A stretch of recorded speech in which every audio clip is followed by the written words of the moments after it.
इसकी बड़ी महिमा है। मनमानी उपासना और गुरु प्रदत्त उपासना में बड़ा अंतर है। जो गुरु नाम देता है वो शबीज होता है, वो जगा हुआ होता है। अगर आपके घर में लड्डू गोपाल हैं तो हमें उनकी सेवा किस तरह करनी चाहिए और इसके साथ ही हमें किस तरह साधु सत्कार करना चाहिए जिससे कि हमारी लड्डू गोपाल जी की सेवा फलीभूत हो सके, ये सब नियम और उपाय श्री गुरु जी ने इस प्रवचन में बताए हैं। तो इस सुंदर प्रवचन को ध्यान से सुने और इसका लाभ लेकर पुण्य के भागी बने। राधे राधे। अपने घर में प्रियालाल को विराजमान करो। बहुत सहज कर्म बंधन से मुक्त होने का उपाय है। भले आप गृहस्थ हैं, व्यापार नौकरी जो भी कार्य करते हैं, घर में प्रियालाल को विराजमान करो। पहले हृदय में बात बैठा लो, इस घर के मालिक प्रियालाल, मेरा परिवार, ये भाव हटाओ, ये प्रियालाल के सदस्य और मैं इन सदस्यों सहित प्रियालाल का सेवक। घर में प्रियालाल को विराजमान करने का मतलब है ठाकुर हुए प्रियालाल, स्वामी हुए प्रियालाल, हम सेवक और ये स्वामी के सदस्य।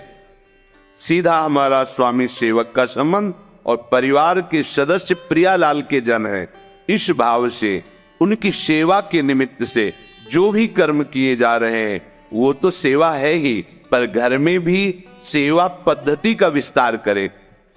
सूर्य उदय होने के पहले तक 4 बजे और सूर्योदय के बीच में यदि आप यहां विराजमान हैं और आपकी श्री जी वहां विराजमान घर में, तो यही मंगला का चिंतन करो। श्री जी 10-20 नहीं, या भावना की, और फिर जब यहां से गए तो उनको मंगलापन किया, थोड़ा पद गायन किया, फिर स्नान आदि, फिर श्रृंगार आदि। कुछ समय बीच का ऐसा अवसर निकालो अपनी श्री जी की सेवा का भी, जो अपने घर में, यहाँ वृंदावन धाम में यहाँ बैठे हो परम सेवा 8 पहर हो रही, पर जो अपने अपने घरों में विराजमान किए दूर देशों में भी है, उनको यही पद्धति अपनानी है। जैसे अपने लोग करते हैं, चलो इतना विशाल न करके तो सूक्ष्म कुछ मिनट में श्री जी की मंगला कर लिया, 1-2 पद सुना दीजिए। आज तिराजत दंपति घोर नंद के लाल हरियो मन मोर, आज प्रभात लता मंदिर में आज तो जुवती। ऐसे ये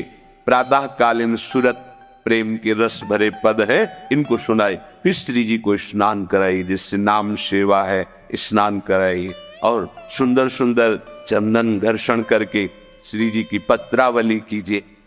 श्री जी को भोग पवाइए, श्री जी को तांबूल पवाइए। भोग लगा रहे, थोड़ी देर पंखा लेकर के ऐसे झल रहे, ऐसे दिनचर्या। जब श्री जी को शयन कराए, उनके चरण दाप रहे। अगर 4 फूलों की व्यवस्था हो जाए तो ऐसे फूलों की पंखुड़ियां बिछा दी, नाम को विराजमान कर दिया, भावना किया, प्रिया प्रीतम शयन करे, उनके चरण चाप रहे। हम अपने घर में जब लाडली जी को स्वामी मान लेंगे तो जितने भी कर्म हो रहे हैं वो सब उनके निमित्त से माने जाएंगे। सेवा, व्यापार, नौकरी, कर्म बंधन से मुक्त होने का सहज उपाय।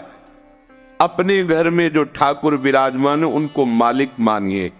अगर आप नौकरी करते हैं तो महीने में जो पेमेंट आती है वो पहले उनके सामने रखिए, ये महीने भर की सेवा का। हाँ बिल्कुल, सुबह जाइए, शाम के आइए, प्रणाम कीजिए। इतनी देर आपकी सेवा के निमित्त से जो कर्म हुए, हे लाडली लाल आपके चरणों में समर्पित। प्रतिपल आप देखना, कोई भी विघ्न ऐसी उपासना करने वालों के यहाँ अपना अधिकार नहीं कर सकता। बुरा प्रारब्ध भी अधिकार नहीं जमा सकता, क्योंकि वो घर लाडली लाल का है। देखो पूरी लंका जल गई, विभीषण का घर झुलसा भी नहीं। क्यों? क्योंकि उसमें प्रभु का नाम विराजमान है।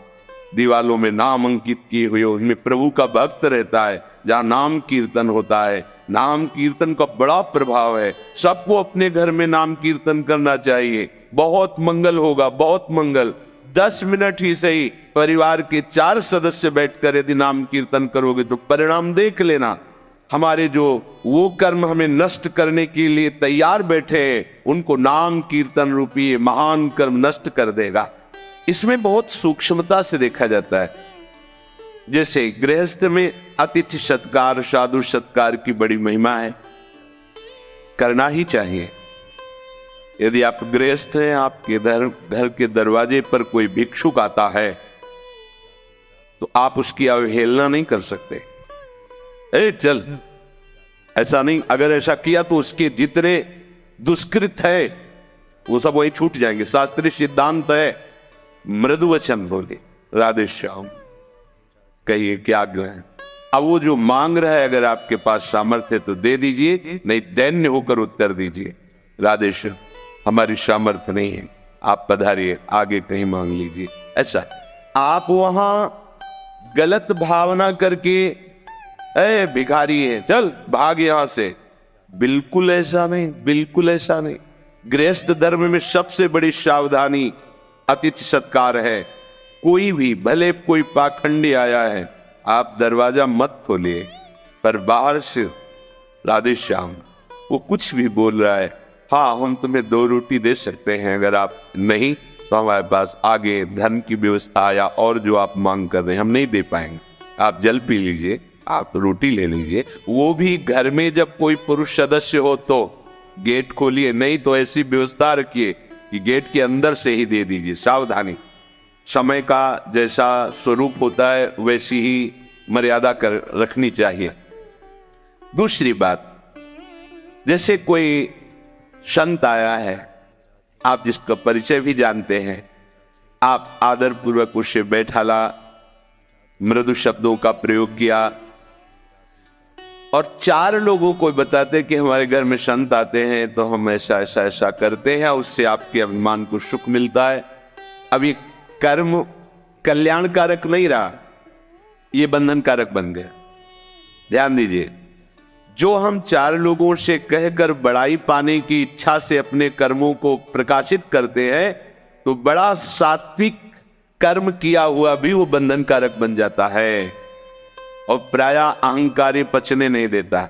हम वृंदावन में गए थे, इतने का भोग लगाया था, इतना बिहारी जी को भोग लगाया, इतने संतों को पवाया, ऐसा किया वैसा, ये अहंकार का पोषण हो रहा है। अब वही कर्म तुम्हारे बंधन, शुभ बंधन जैसे अशुभ बंधन, ऐसे शुभ बंधन कारक बन गया।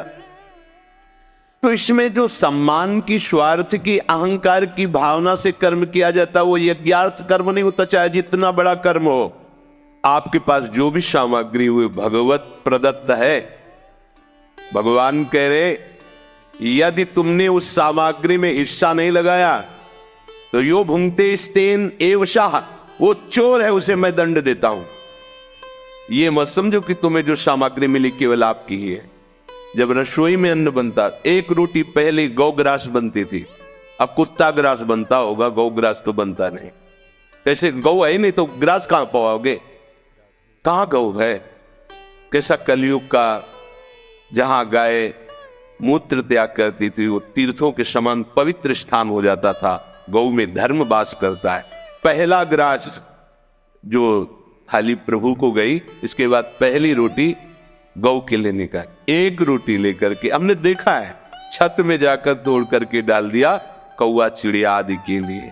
फिर वो दरवाजे पर निकल कर खड़े हुए, फिर कोई अतिथि, कोई संत महात्मा, ऐसा 1 मिनट इंतजार, प्रत्येक दिन ऐसा करना। 1 मिनट देखा कोई नहीं, फिर प्रणाम करके उसको प्रसाद को पाया। जो भी तुम्हारे पास संपत्ति है उसमें हिस्सा लगाना पड़ेगा। जो सामग्री को अपनी मांग करके भोगता है और उसे भगवत सेवा, गौ सेवा, अन्य सेवाओं में अर्पित नहीं करता है, वो चोर है और चोर को दंड मिलता है। जब अपने को किसी पे गुस्सा आए तो दया करो, ये आसुरी भाव है। जब इंद्रियों की भोग विलासता बढ़े तो दमन करो, और जो तुम्हें प्राप्त हुआ है उसका हिस्सा लगाओ। तभी वो यज्ञाशिष्टा से न, जो यज्ञ का बचा हुआ भाग है वो तुम्हें निष्पाप कर देगा और भगवत प्राप्ति के मार्ग में बढ़ाएगा।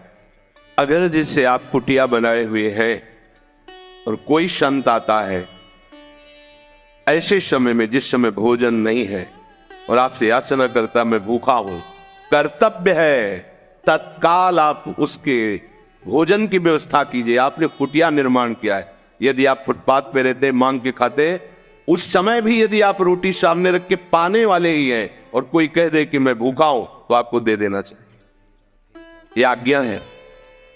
अगर आपने कह दिया कि भोजन का समय तो खत्म हो चुका, भोजन नहीं मिलेगा, आपको अपराध लगेगा। आपने इतनी बड़ी कुटिया बना रखी है, आपके पास व्यवस्था है और भूखा कोई आया है तो आप मना कर देते हैं, भगा देते हैं, तो आपके ऊपर अपराध लागू हो जाएगा, आपको दंड भोगना पड़ेगा। ये सावधानी रखनी पड़ेगी पक्का। आपने सुविधाओं को एकत्रित किया है तो उसे ऐसी अवस्था में ना नहीं कर सकते। वैसे जैसे सब संत सेवाई चल रही, आपका प्रसाद पाया, पवाना शुरू हुआ, आप बाहर निकल के खड़े, कोई खड़ा है कि मुझे भोजन मिल जाएगा क्या, परिचय जानने की जरूरत नहीं, हाथ जोड़िए, मानसिक प्रणाम कीजिए या पंचांग प्रणाम कीजिए, बैठा लिए और उसे छक के भोजन पाए। अगर आप ऐसा विधान नहीं रखते तो आप पाने का अधिकार नहीं रखते। पक्का समझ लीजिए, इसमें कभी भी त्रुटि नहीं होनी चाहिए, चाहे वो गृहस्थ हो चाहे विरक्त हो। जो विरक्त कुटिया बना सकता है उसके पास संग्रह है। अगर अन्न का संग्रह, अर्थ का संग्रह है तो प्राप्त सेवा का तिरस्कार करना अपराध माना जाएगा। उसमें ये नहीं चलेगा तो आप लेट हुए, नहीं, तो पुनः रसोई निर्माण करो और 4 रोटी बनाकर श्री जी को अर्पित करके उसको पवाओ, तभी इस सुविधा का सदुपयोग माना जाएगा। रसोई केवल प्रभु के लिए बन रही है, ये भावना करो। अपने लिए रसोई नहीं बनती। वो पाप खा रहा है और वो दुर्गति को भोगेगा क्योंकि तुम्हारा अधिकार नहीं। तुम सोचते हो मैंने कमाया है, उसमें हिस्सा है। यज्ञ शेष का जो प्रसाद पाते हैं वो संपूर्ण पापों से मुक्त हो जाते, परंतु जो केवल अपने लिए पकाता है, अपने लिए सब कर्म करता है, वो पापी लोग पाप का भक्षण करते हैं। पूज्य श्री गुरु जी का ये प्रवचन सभी प्रभु भक्तों के लिए बहुत लाभकारी है। उम्मीद है आप भी इन बातों को अपने जीवन में उतारेंगे और इसका शुभ फल प्राप्त करेंगे। श्री गुरु जी के इस प्रवचन से हुए अनुभव को आप चाहें तो कमेंट बॉक्स में लिखकर हमारे परिवार के साथ व्यक्त कर सकते हैं और राधे राधे लिखना मत भूलना। श्री गुरु जी के मुखारविंद से हमें आध्यात्मिक ज्ञान की प्राप्ति ऐसे ही होती रहे, भगवान से यही प्रार्थना है। आप सबको प्रेम भरा राधे राधे।